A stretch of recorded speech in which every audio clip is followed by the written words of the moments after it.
I'm going to walk you through this architectural project tracker spreadsheet and show you exactly what you need to know to be able to replicate this in your own practice or download it down below. So let's get started. Down the bottom, we have a series of tabs, each one with their own unique purpose. The cheat sheet provides some instructions at the top, which basically indicate to you everything I'm about to say in this video, but in text reference, so in case you miss it, you can refer back to there. The cheat sheet is designed so you can come in here and populate all of this red text so that it pre-populates everything else throughout the spreadsheet. There's project details, client details, builder's details, and of course, the architect's details. All of this is valuable information that you can quickly reference later on in the project. So just go through, update all of the red text, input your information, and you're ready to go. You'll notice that one element is highlighted in black, the builder's total price / contract value. That is automatically populated from the builder's quote down the bottom, which we'll get to in a minute. Now, this is where I found the most value in having this cheat sheet. Rather than going through multiple pages, trying to find the correct information, inputting it every time, you can come in once, populate it once, and it will do the rest for you. All of the formulas have been set up, so it makes life so much easier and it speeds up the whole process. The cover page is, of course, my generic cover page. If you wish to replace it with your own, feel free. It is there as a placeholder. The project details has been outlined in the tab down below as auto, because all of this is automatically populated from our cheat sheet.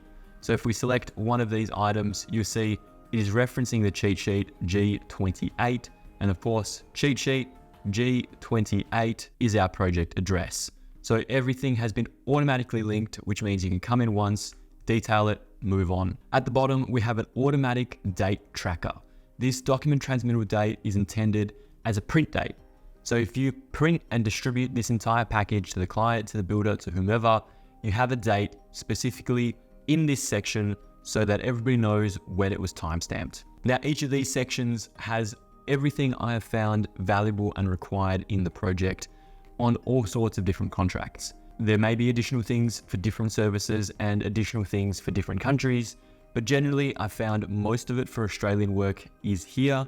Of course, make sure you go through this in full detail and add anything you need for your own personal spaces. Everything in the black cells is a title or automatically populated. Everything running in the gray and white format generally is something that you need to fill in unless it has auto written on it. So in this instance, it's all pre-populated. You don't have to worry about it. This page is completely done, ready to go. The builder's quote is something that I recommend you forward to the builder to fill in during tender. If they fill this out during tender, it's going to make your life so much easier because you're going to have all of these numbers pre-populated. I've broken down the descriptions into the most common construction descriptions that builders will generally provide. There's going to be many different projects out there and so many things that you can't put into one template. So of course, there's a few extra rows that you're allowed to populate your own items in, and you can delete whatever you need and replace it however you need for your specific project.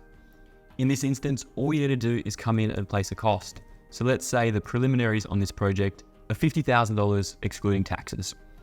Then the builder's margin is 20%. That's automatically populated from our cheat sheet, which means even though it costs them $50,000 for their preliminaries, they're going to charge you another 20% on top. So overall, it's going to cost you $60,000 for that line item, plus GST at the bottom. So just that line item could be $66,000.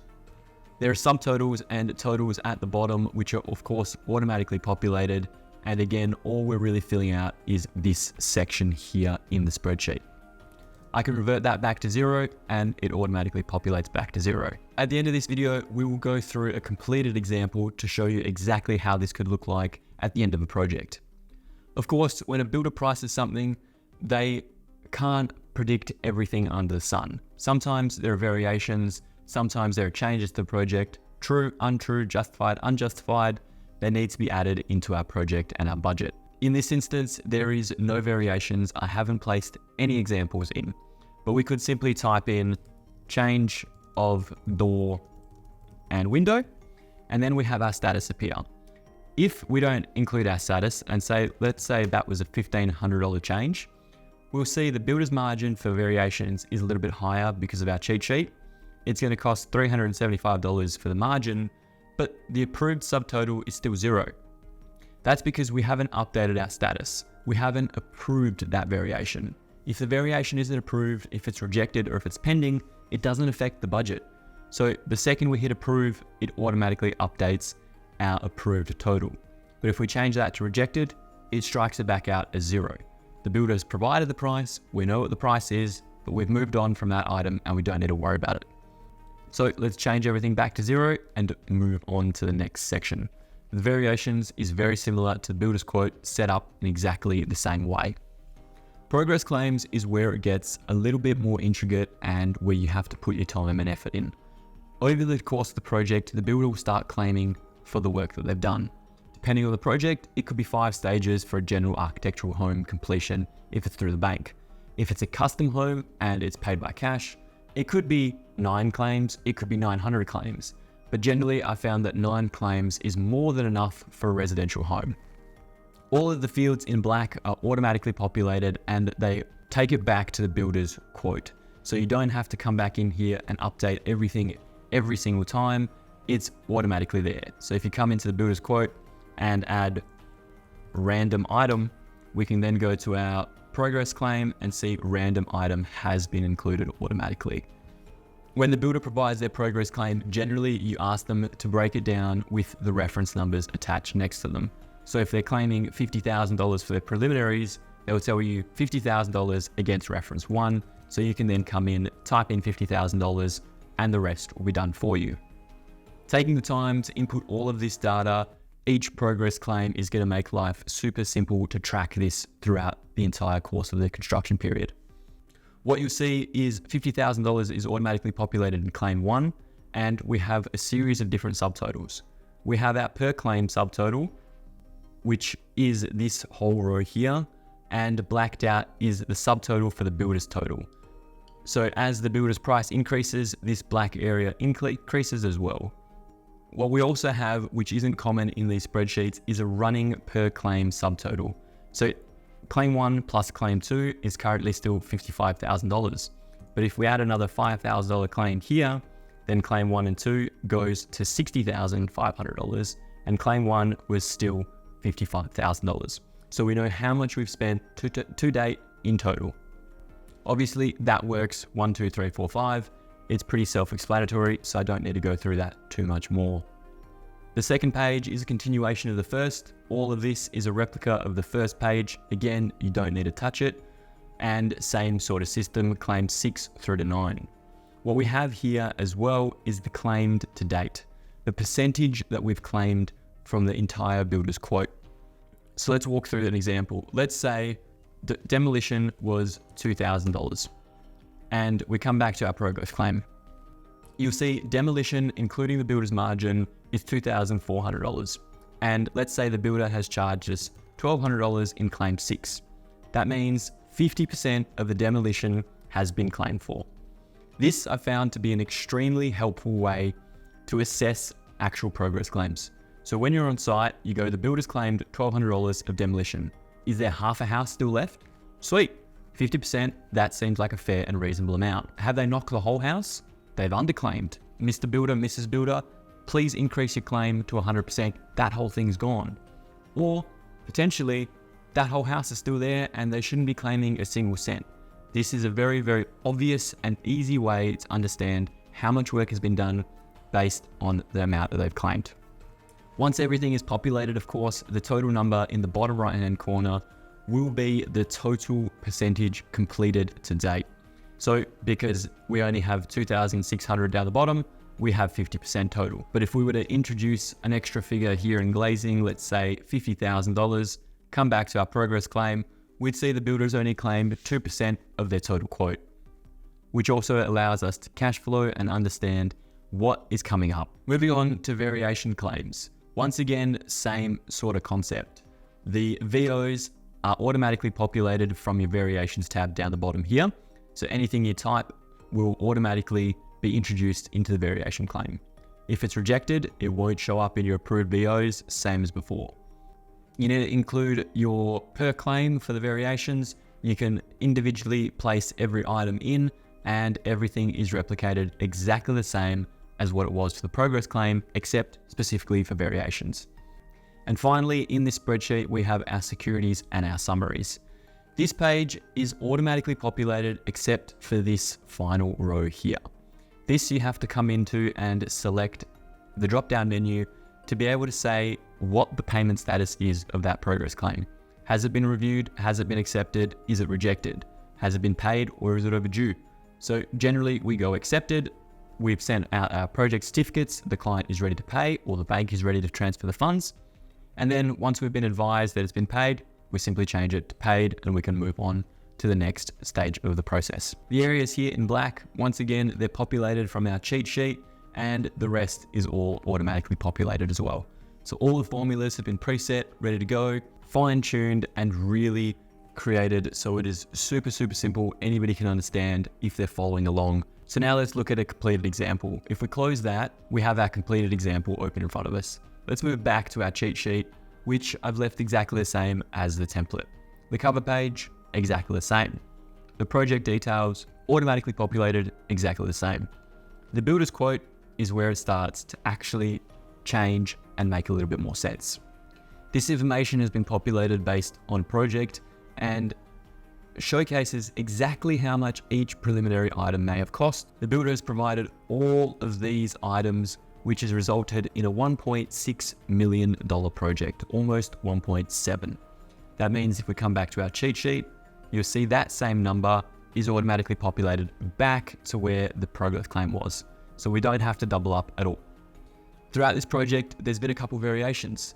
Now you'll see sometimes you have credits as well as variations. In this instance, the client decided to supply their own white goods and appliances, which there was an allowance of $50,000 plus in the original builder's estimate. So in the variation, they have 50,000 and they're good to go.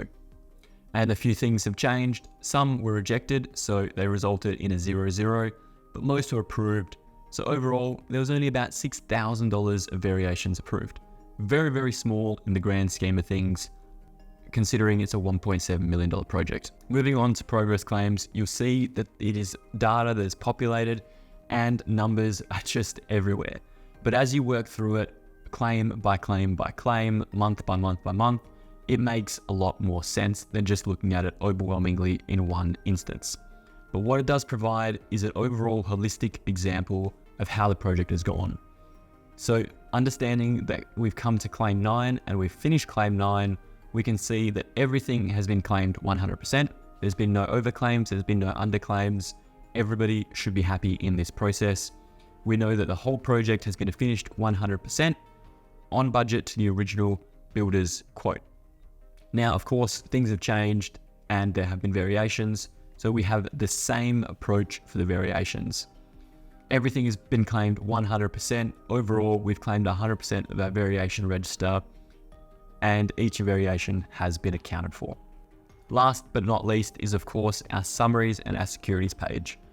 If we go through this in a little bit of detail to try and understand and explain all of this, each progress claim has been broken down here. Our subtotal excluding GST for each claim and GST. Every country has a different name for GST. It could be VAT in Europe. So you can change the GST to whatever you need it to be. And of course, that is automatically populated from our cheat sheet. So if your VAT or your GST is not 10%, instead of going through and updating every single formula possible, you can just change that to 11, 12, 15, 8%, whatever your taxes are, and it will automatically populate that. That way we know progress claim 1 was 18,000, then 100, 150, and so forth. We know how much each claim was and how much it cost. Overall, we also know how much a project cost. The same goes for the variations. We know how much was charged per variation and where our credits lie. We also know the total figure. So finally, we have our actual contract subtotal, which sums both of our progress claim and our variation data. Because at the end of the day, we didn't spend 1.683, we spent an extra $6,000, so we spent 1.689. That figure could be another $1 million, it could be $500,000, it could be whatever. There was variations to the contract, so the contract price and the final figure the client has paid is different. Now, in instances here in Australia, there are cash retentions or unconditional bank guarantees. In this instance, it's a cash retention per claim, excluding variations. So there's 5% cash retention claimed on every single claim, which means 5% of claim 1 through to 9 is held in escrow. And 50% of that is returned once the builder completes the project. The other 50% is returned at the end of the defects liability period, which on our cheat sheet indicates is 12 months. So during the project, $84,000 of payment is withheld from the builder as a security.